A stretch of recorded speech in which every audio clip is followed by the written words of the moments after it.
everybody. My name is Alan. On behalf of the crew, I'd like to welcome you to another edition of Bridging Heaven and Earth. This is the first live show we've shot in like two and a half months, and a lot goes on in the world. A lot happens in each of our daily lives. And yet, when we were booking this season, we film a season and we finished a couple of 2-3 months ago, and then we were booking the next season on our hiatus, and then we go another 26 weeks with 13 shows.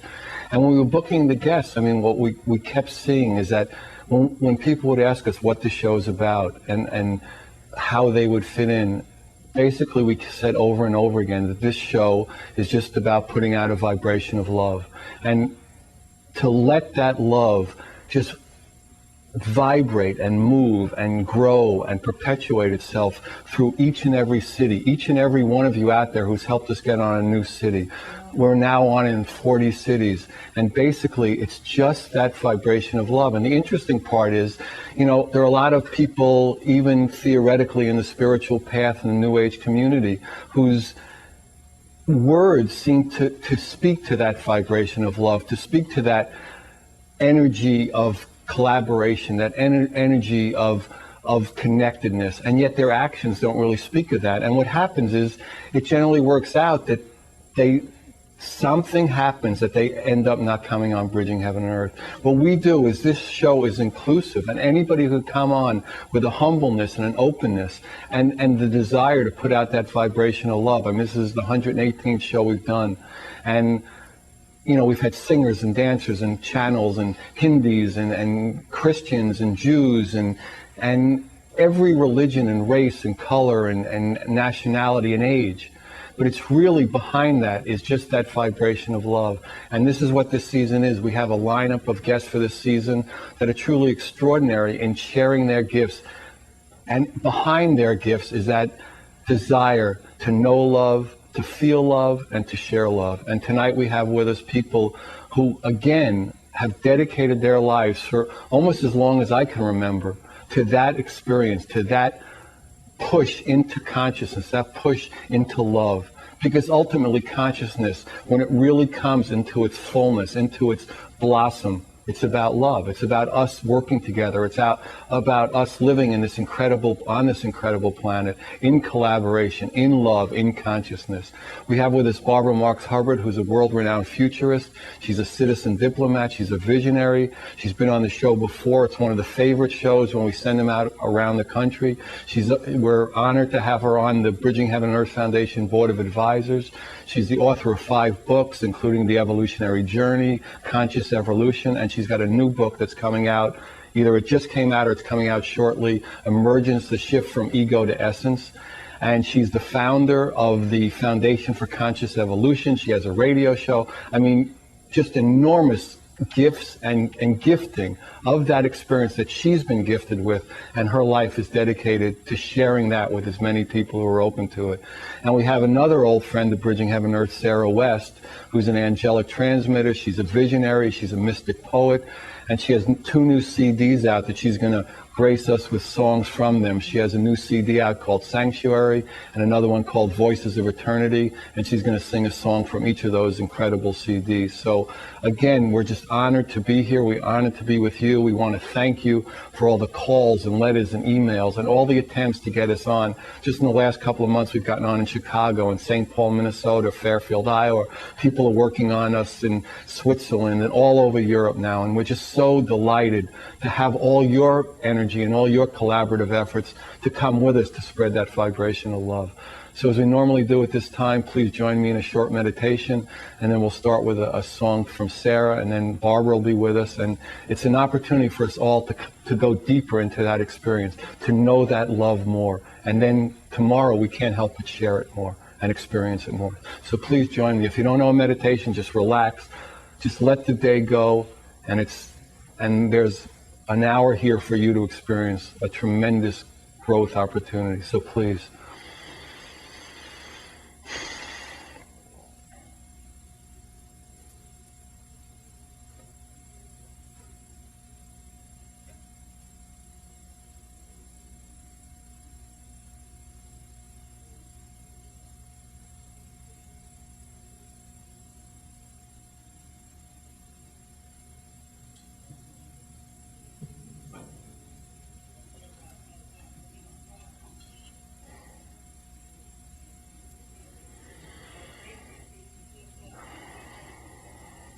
Thank you. So we're going to begin tonight's show with a set from Sarah West. She's going to sing Heaven on Earth. She's written it, and it's going to be performed by Sarah. And this is from her new CD called Sanctuary, and it's magnificent. So just remember, it's an opportunity for us here to come into that love, to experience that love and share it. And ultimately, that's what we're here to do. We're here to know that love and share it. So whenever we're ready, Sarah.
Wow, thank you, Sarah. That was fantastic. So we're on the set with Barbara. Welcome, Barbara.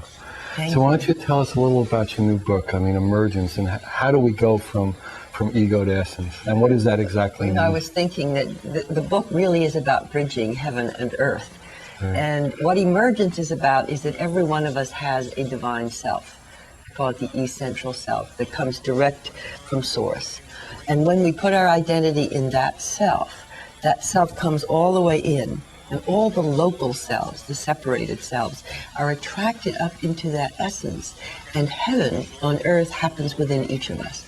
And the book is about how do I go from a driven local personality self into a shift of identity to that self that is in you and me. And when I am my essential self, I can see that in you.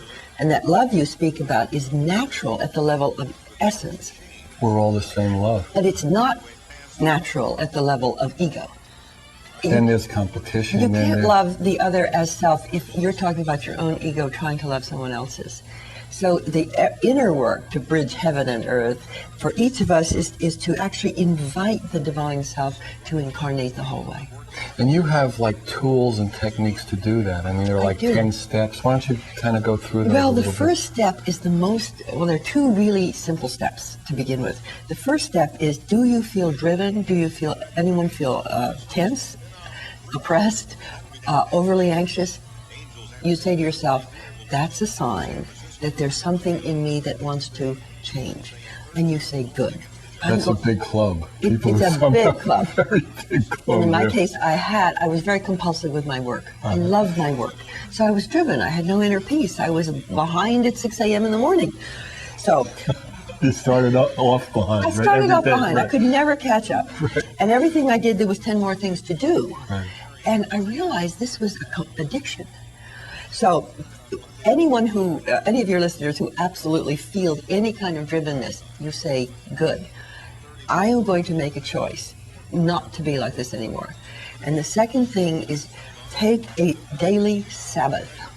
That's Peter Russell's name for it. Get up early and give yourself, I gave myself from 6 to 9 a.m. as much time as you can. And here's the simple meditation. Instead of meditating on a mantra or on a breath or on Christ, meditate on your own experience of that guidance, inner voice, intuitive wisdom that has guided you in your life. Put your attention on the flashes of insight. Those flashes come from essence. And when, whatever you put your attention on grows. So I sat in my inner sanctuary quietly, and I remembered my guidance. Like, Barbara, go tell the story of the birth of humanity. Barbara, go do this. Where was that coming from? It wasn't an extraterrestrial. Mm-hmm. It was my own deeper knowing. And as I put my attention on it, what happened is that this presence started to come into my heart, and I felt inner love because I love this being that I am. And then it went into my solar plexus vibrationally, and the tense selves began to relax. And then before you knew it, I experienced, I said, why don't I invite this self to take dominion? Why would I have only an occasional flash of inspiration and then run out to do it?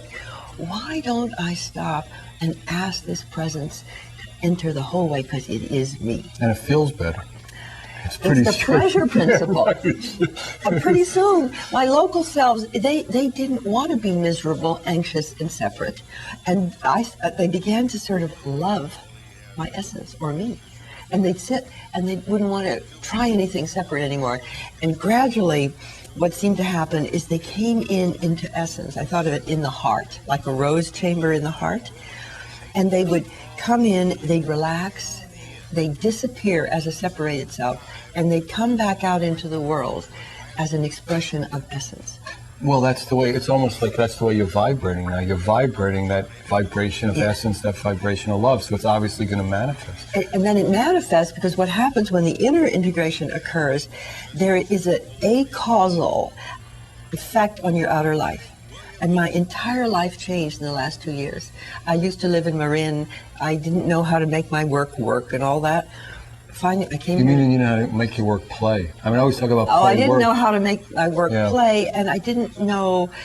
I have a very big vision, and I didn't know how to give it form. And I really thought I was finished. I'm 71 years old. You think, well, maybe I should. You know, you look younger than the first time you I know. I am. say, which was about 2 or 3 years ago. You I know think, what? right? I'm getting newer. I know. Yeah, you're born again. No, I know exactly. Again what and you mean. again, Yeah, day absolutely. after day. Right, I know. But when I came to Santa Barbara, I found a group of people that wanted to work together. Well, what does it mean to evolve consciousness? Yeah, that's the foundation for conscious evolution. Why don't you just talk about that a little? We'll get Well, back to the book. when I was just about 2.5 years ago, I made a speech at Mind Supermind here, and I asked the question after my speech, what would happen if this community or any community were to experience its own potential for conscious evolution, self and social? We have Inner and outer. Inner and outer. We have a lot of workshops. We have people who have studied all kinds of teachings, but we've never invited all of us to come together and create the culture that we choose, because we have dysfunctional world out there: educational systems, political systems, economic systems, environment. So, and really, it's because we're coming from ego when we set them up. So I mean, it can't be otherwise. So 150 people decided to work together for a couple of years. This is not a workshop. It's actually building a world. Wow. And you build it community by community. And so I was so reaffirmed. And the way the story was, as I understand it, when you said if any people are interested, the whole audience. They raised their hand. And they're still, most of them are still involved. They as are. I know a lot of them. And now we have a big internet program called Gateway to Our Conscious Evolution. And we're testing it now, and we'll finally have thousands of people worldwide forming community right where they are, and then understanding that the human species is at a crossroad. We have the power to destroy and create, and so our choice is to co-create with the deeper pattern of nature, or what we used to call God. And you also have a radio show, The Peace Room. Why don't you talk about that? I have a radio show called Live from the Peace Room on Wisdom Radio, every Wednesday at 5 p.m. Pacific time. And Live from the Peace Room is an idea. The Peace Room is comparable to a war room. And instead of tracking enemies and how to kill people, it tracks success, breakthrough, and innovation, and how to support it. So we sit in our Santa Barbara studio, live from the Peace Room. I visualize it as a hub at the center of the world. And around this hub are all the people whose work in life is leading to greater love, greater creativity, greater possibilities. And I call them up and interview them week after week after week, and they get on these wonderful tapes. I mean, I really am filled up, probably like you are, Alan, from doing this show.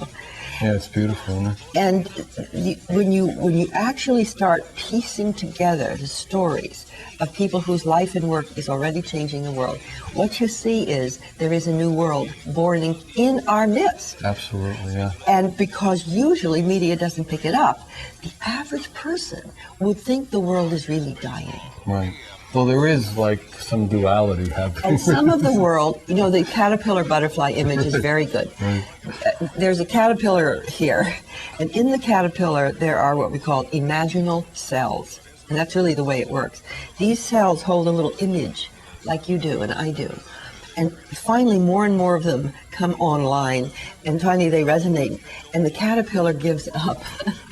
Right. The momentum changes. The momentum Right. changes, the caterpillar surrenders, and the imaginal cells actually transubstantiate the body of the caterpillar into this incredible butterfly. But the beauty of it is the purpose of the caterpillar is the butterfly.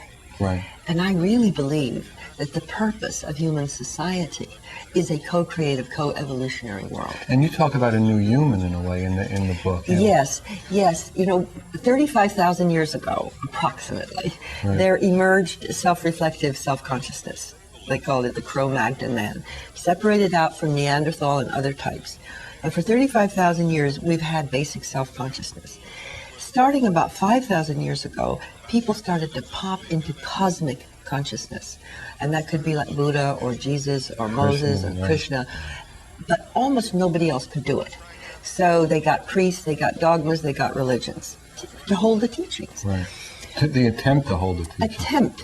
But because the followers didn't have the consciousness, They didn't have the experience. they couldn't do it. Couldn't do it. However, this is my observation, that evolution raises consciousness. from single cell to animal to human to Buddha and Christ. We are the generation born when a greater complexity is happening on Earth.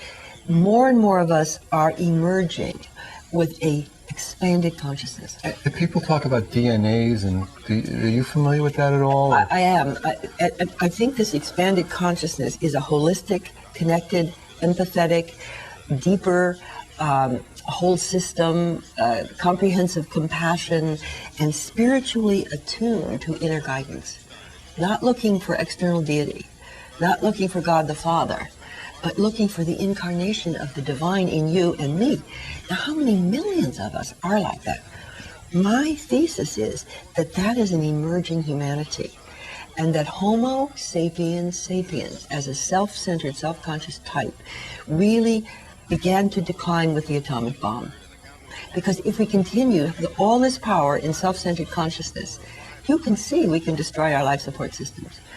And I think evolution itself is calling forth the people who can love one another, the people who have the compassion, and that emerging species will move beyond self-consciousness into what we might call whole system cosmic consciousness, spirit-centered consciousness, and that we are legions. We're not a new religion, we're an emergent person, and the closer we find each other, the more we get affirmed. And that's the hope of the world, because self-centered consciousness cannot solve these problems. No, because it only feeds it. It feeds separation, it feeds division. And we can see that collective egoic consciousness is truly deadly. It holds the bombs. It can totally rape the earth. It can misuse nanotechnology and biotechnology. We're too powerful to be self-centered. Yeah, I know. But you have to have developed at least some perspective on it to see that. Right. And that's what's happening now. And that's what's happening. What is it, from 2 DNA connecting to now they say all 12 are connecting? Or I've heard that. Yeah, I really don't know that. Yeah, I'm not sure of that either. But they say that, and people have been tested, that, that their DNAs are reattaching. And they say the indigo children are born with different, slightly different DNA. Capabilities. And I wouldn't be surprised if there are mutants who have a slightly different genetic pattern, who are attracted to the ideas of love, compassion, evolution, and all of that, and that perhaps we are an emerging kind. Why not? Why would it stop with a self-centered furry biped? Right. No, absolutely. Why would 15 billion years stop here?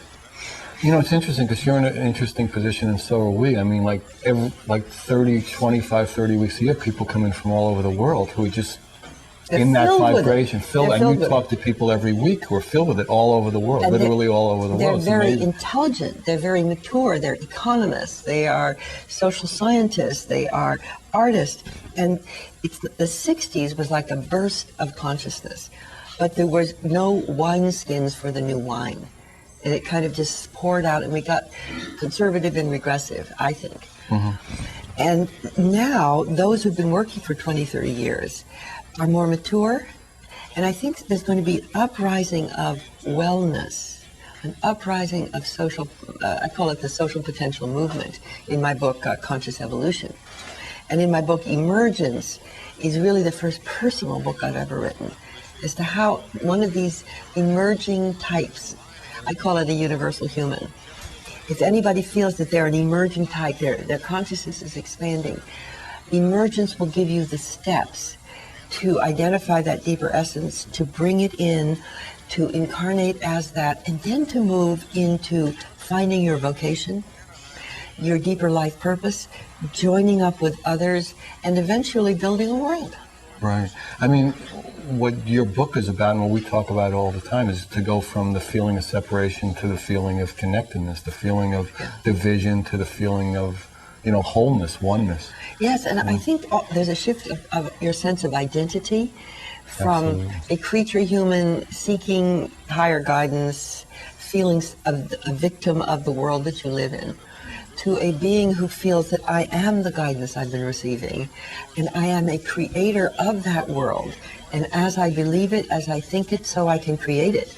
And the sense of empowerment that's coming into this type of human is absolutely essential for the evolution of our world. it's a necessary step for us to change the momentum. It is. And then, you know what, interesting what happens is the vibration goes out, your book comes out, the show and all that, and then all of a sudden the Berlin Wall is down. Yes. Do you know what I mean? Things happen in random ways, That's and there's right. no linear, because it's vibrational. It's vibrational and it's mounting, and you know the whole theory of morphogenetic fields. And as each person does something, they contribute to a non-physical field. And eventually, more and more of us, it's easier to think this The way. 100th monkey. Exactly, Yeah. and I really believe that. Yeah, I see. I mean, I see it happening all the time. This is the beginning of our 10th season. We started, 6 or 7 years ago to do the show, and just the change that's happened in that period of time is enormous. It is. I mean, just the difference in you. Really? Really, You yeah, see a really, difference? absolutely. That's A lightness and just you're lighter. Your eyes are much shinier. You know, I'm deeply. Do you feel I'm that, deeply don't happy. you? Yeah, right. I've never been right. happy before. And it's really obvious. And I'm really. happy because I know that I am that which I've been seeking. No, I understand. And And you're can manifesting, and there's no difference between inner and outer. It's That's like right. when we used to call it work, and it had a certain connotation. I always call it play work. Yes. It's doing the show. 95% of the time it's fun. There are a few moments dealing with general things around. But I see it in your face too, Yeah, Alan. exactly. You're alive. Yeah, exactly. Because you're doing things that are fun and are in line with your inner growth. And Yes. it's beautiful. Yes. Yeah. All right. Well, in that same note, let's go to second Sarah set, and then we'll come back to Barbara. The second Sarah set is Amazing Grace. And this is Sarah's own rendition of, obviously, the classic Amazing Grace. And it's from her CD, Voices of Eternity. And if you want any information at any time about, Barbara's Center for Conscious Evolution, where her books are available, I think they're available everywhere. They're out now. They're out now, all over. Just call me, Alan. They both, Sarah and Barbara, have websites that you can go to and check everything out. Just call me or go to the Bridging Heaven and Earth website. We have links to both of their sites. And it's 805-687-2053. So Sarah's going to do Amazing Grace now.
Hi, we're back on the set. That was from, it was a lot. We're back on the set. That was Sarah from Voices of Eternity, her new CD. So we're back with Barbara. So if people want to set up, I mean, this show is probably going to be shown over the next 4 or 5 months in, 40 cities. If they want to set up conscious cities, conscious evolutionary processes, how would they go about doing that? Well, we finally have a way. And we have it starts out on the internet. It's called Gateway to Our Conscious Evolution. And we have a website. And a person anywhere in the world can just enter that on the internet. It's consciousevolution.net. They can register and they enter a process together where they start understanding the views of the nature of the universe, of the new story, and then it gets to the new person. And people put their subjective experiences in, and they read each other's experiences. We have just been field testing this. This is like chicken soup for the evolutionary soul. I tell you, people who are on internet, and I didn't even want to do it this way. No, I think it's great. They feel a vibrational field, so that you're sitting there at your computer, but there are people in Canada and Israel and Russia doing it too. It's amazing, isn't it? And then you immediately read their responses, and then you start interacting. So the first step is get on the gateway. And then the second step, form communities right where you are. Small groups, and then in one of the great portals, we say, how can you form a community? Like the Santa Barbara community are all people who live here, all who have begun to do work on themselves for many years. And we have formed a community that supports one another in being who we truly are. So, and how do you do that? And the way we did it is, first of all, you have to see there's a new story, that the human race is evolving, number one. Number two, you have to say, I want to evolve. And I want to evolve with my friends and my peers and my children and my family. And then number three is you just call a meeting and you invite people to form core groups in the areas of their interest, like health, education, government. And in those core groups, they practice actually resonance, which is coming from the heart, speaking at that deeper level. And gradually, they form a whole system. And all this information is on the gateway. It's all on the gateway, and we invite people all over the world now to enter the gateway, to form communities right where they live, and then to gather together from time to time in Santa Barbara. Oh, where they can do workshops with all the people who are doing it. And we're also going to have vocational dating. So let's say you're somebody in Arkansas and you want to become a holistic nurse, and you're not sure where that is or who that is. In the gateway, you're going to find partners, teammates, projects. So after you go through the personal and the relational, you go into vocation, and then we help people find partners. And we hope to work with larger institutions like the Institute of Noetic Sciences, Association for Global New Thought, the Buckminster Fuller Institute, and make alliances with like-minded organizations. Just get the ripples going out and out. So if you are a person and you're looking for your life purpose and you need your teammates, it won't be just picking out from a couple of hundred people, but thousands and thousands of people who are already. And the internet actually is a tool for that. There's no time, there's no space, and it's it's infinite in a way. You know, I have begun to feel by doing the internet course myself, is that my nervous system is expanding. Wow. I feel an expanded consciousness. I feel I'm connected at a deep level with people that I've never met, but I read all the things that they're saying, and then I write back, and before you know it, we're a living, breathing field of consciousness. Right. And there's no limit to it. There's no limit to it, and we want to have it multicultural. I'm going over to the synthesis dialogues with the Dalai Lama, and we will be meeting world transformational leaders from different countries.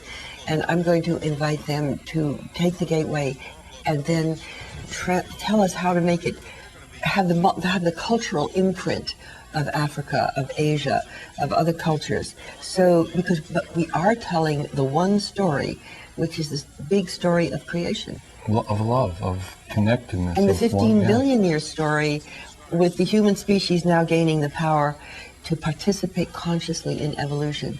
Large numbers, everyone. Eventually, it's interesting because 35,000 years ago, who could have guessed what the human species would do? So let's take us, not even 35,000 years from now, take us 1,000 years from now. Well, actually, the theory was, or the story was that Jesus said, you can have the experience I am having. And greater works. And greater, right. Well, if you just imagine that we don't self-destruct, we don't blow ourselves up or destroy our life support systems, even 100 years from now, the cultural, technological environment will be so radically powerful. We may have life extension. We'll probably be living in the solar system. We may have access to 0-point energy, which means really literally infinite free energy. We will be doing computing over the oil company's dead body, however. Well, it may just have to be. I understand. But the point is that none of our problems can be solved by the oil companies. Much to their chagrin, they try to convince us that if we could just turn the electricity down a little, everything. Every problem that we're facing has a solution at the next level of evolution, but it doesn't have a solution at the level of consciousness we're at. So either the human species is going to be so stupid as to self-destruct, or there'll be enough of us to take dominion to self-evolve. That's the drama. This is our cosmic drama. The talk is that we're cutting off the branch we're sitting on, but hopefully not.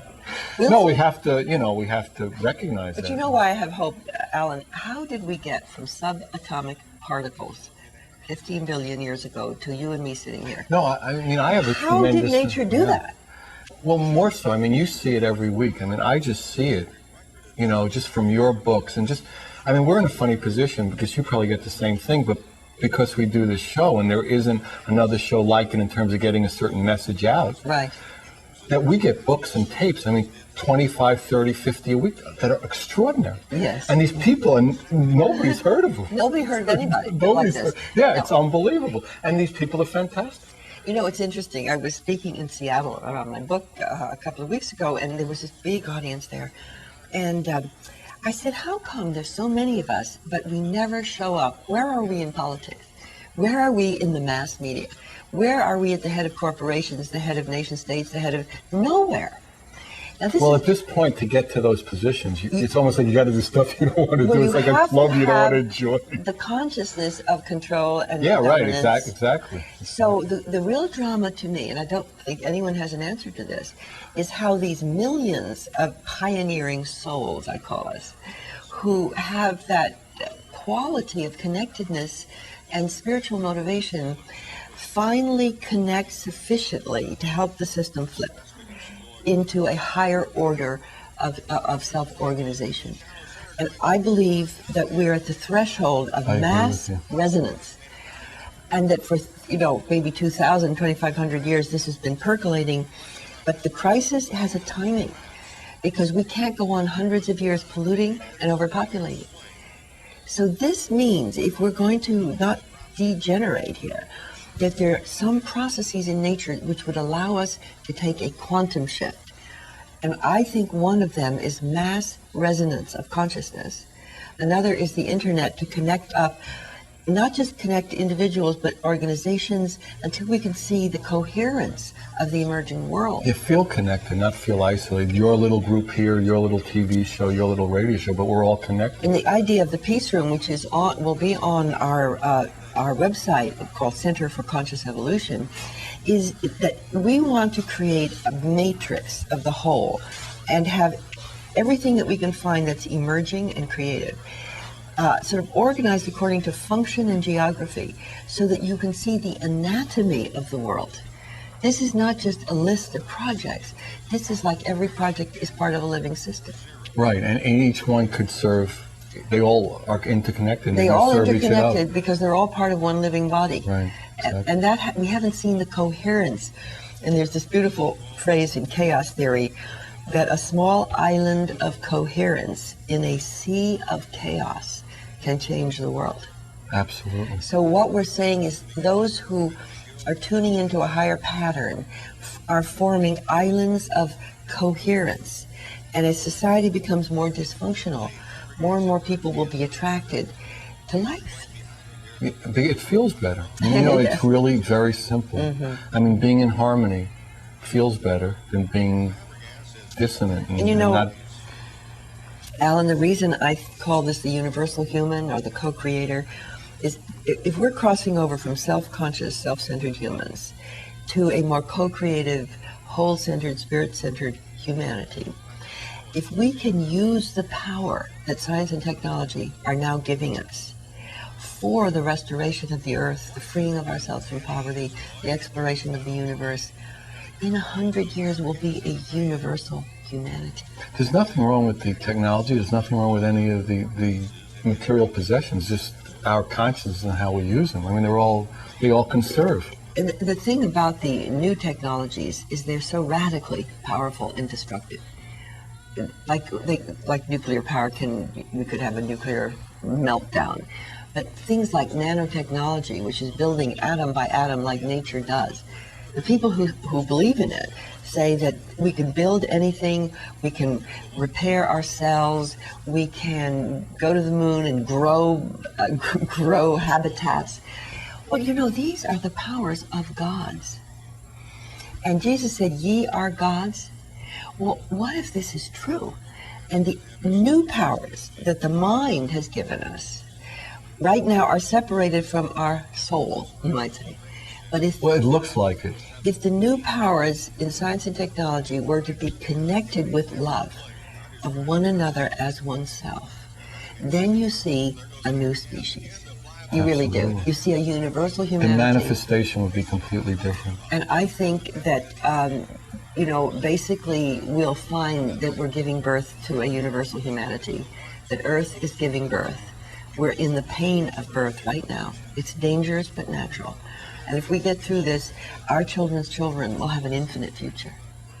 Yeah, I see that happening too. I mean, it's really an extraordinary thing. And actually, I think the way it works is like we're like loosening all the bolts of the system. Yes. And then there's a string, and it doesn't look like anything's happening, but we pull one string and the whole house comes down. Yes. It's like one of those big things in Las Vegas where they put 5 little dynamite pieces and the whole building comes down. The image I use is birth, and to say that what we're suffering today is a crisis of birth. And the analogy is interesting because a baby in the womb is doing just fine. And then, it's that transition. And then there's a space scientist who told the story of there was a little fetal scientist in the body of a 7-month-old fetus in the womb. And this scientist predicts that by the 8th month there'll be crowding. And by the 9th month there'll be some pollution. By the 10th month there'll be triage, people will be dying. And the 11th month, says this scientist in the womb, the baby will be dead. But the scientist didn't know about birth. Right. You see, so here we are. If we keep going like we're going, one more doubling of the population is 12 billion people. And the global warming. And we can't support it. President Bush has finally noticed there is global warming. Not quite, but there was enough pressure put on it to at least make some sort of comments about it. The thing about this is these are not just myths. These are physical realities. And the evolutionary drivers are coming in here so that even those who don't want to look at this can see it. And so either we will just die or we will evolve. And I believe the evolutionary driver is awakening the human species. I think it's clear. You know, I mean, just in the positions we're in, I mean, we see it all the time. And you know, even we don't know what the outcome of any of this is, but the beauty for us as individual humans and small groups and communities and families is that by believing this and acting as though it were so, our lives are the change. And they're full of love, and they're full of light, and they're full of joy. It's not that Right. you're sitting here saying, I'm going to make that future great. But what you are is you're incorporating the divine intent in your life. So you represent an expression of the changed world here and now. You are the changed world. I am that world. And then that's how the world really changes. Yeah, one person at a time, and then Yeah. one group, and it's interesting. I mean, we've talked a lot of it about, you know, you have a good moment, and then you have a good hour, and then you have a good day, and then you have, you know, a good week, and then you have a good life. Yes. And that's really what we want, is to have our essence and what we call ego become one, because that's the illusion here, is that there's all this separation. But there's only one energy. We call it God, we call it whatever. This is true. And people have had that experience, and it's, you know, just to go through that birth process and through that recognition. And so going back to my book, Emergence, my new Right. book, the shift from ego to essence, if you're one of those people who is emerging and you're feeling this drivenness and you're also feeling this higher consciousness, it'll take you step by step as to how to incarnate as that consciousness, how to educate your local selves, and then how to emerge. I call myself in the phase of youth. I'm 71, but I'm really young, and everyone is. As to how do you come into form in the world as your own essential self. See, you're in form in the world because this show reflects you deeply. It's your true essential expression. You would be a youth in the terms of a young universal human. I am just now. People just generally say I'm a baby. I'm just now a very young universal human because it's nice, isn't it? I just recently found out how to come into form. Because, you know, like a young person, adolescent has to go to school and they're going to do something in the world. They're not just mystical. All right, so you come into form when you're a youth and you have a continuity of consciousness. You don't forget who you are. Right. The momentum is on your side So at you that keep point. remembering. Right. And then another thing is you start to shift from the desire for massive procreation to the desire for co-creation. And you get excited, you get vocationally aroused, like you and I are, to express the divine creativity. And in everyone's creativity is a seed of the new world. So our goal, socially speaking, should be to create cultures in which each person is free to give their gift Is empowered. for the self and the good of the whole. And we're working in the Santa Barbara community with how would you structure a community to support each individual in being more of who they truly are. And what have you come up with so far? Well, we're using some of Dee Hock, who founded the Visa International, and he's written a book called Birth of the Chaotic Age for Chaos and Order. And he has a whole design process as to how a community or an organization can self-organize and get away from command and control. So we're working with that. We're working with a brilliant book called The Guided Evolution of Society by Bela Banathi, an 82-year-old Hungarian, Wow. who is the father of conscious evolution. And I told him, I'd never met him, but I said, I finally found the father, and I'm one of the mothers of conscious evolution. You better not go to Utah then, because we have a little polygamy going on. One So, father and all these mothers. I'm going to meet Bella very shortly. Okay. And he's a brilliant. Really, must be. Really, he's written the textbook, and he tells how you go into a design space. So here's current reality, here's your vision. How do you move from current reality toward a vision? Design space is a free space in which everyone becomes a designer. And it's free play in there. So in our community, we've created a design space. We have a vision of a community which supports each person in being who they truly are to give their gift into the whole. And the challenge is to co-create the design. And he believes, and I agree, that democracy now requires much more participation than representative democracy. And Belloc says that the 5th century Greek polis, the cities, little tiny city-states like Athens, were a very beginning example of direct democracy. And I feel that we are experimenting with an extended and deepened democracy, and that eventually the United States of America will reclaim its heritage, which is the heritage of Novus Ordo Seclorum, a new order of the ages. And I have a deep love of this country. I'm disappointed in the way we're going. But I think that there's going to be an uprising of a greater tradition than we now have. Yeah, I mean, a lot of people talk about the United States actually at some point was formed, and that was the intent, is, in the Declaration of Independence. I mean, the intention was that awakening of consciousness, and then, the human condition somehow comes in. That's right. It was like Christianity. It's never really been tried. It's a democracy. The vision is right, but it's like some of the great religions. The consciousness and the structures didn't fully allow it, but it was a great step. And I think that I call it synergistic democracy or synocracy, which is the form of democracy which really supports every individual, not in just getting their self-interest, but getting their self-interest within the larger whole. I think that people are going to have an increased experience, because what happens and why Christianity is just everybody that wasn't having the experience Christ was having. So That's you get right. rules and traditions and the external form of it's like sitting in meditation. You're thinking of, Well, and something they else. actually suppressed the original experiences, and the mystics had a lot of trouble within the church. Right, because it didn't fit in the Well, a format. There's no authority. Right. You're getting it direct. Right, exactly. So- There's no hierarchy and all that. And I think we'll find that every great religion has a gift to give to the conscious evolution of humanity. But as you become your own essential self, you can't be labeled. Like, I could not say I'm a Christian, a Muslim, or a Jew. No, I know exactly what you mean. I feel that all of those paths are portals, but that once you become your essential self, you're a one. Everything's what Sidney there. Lanier calls a sovereign person. Right.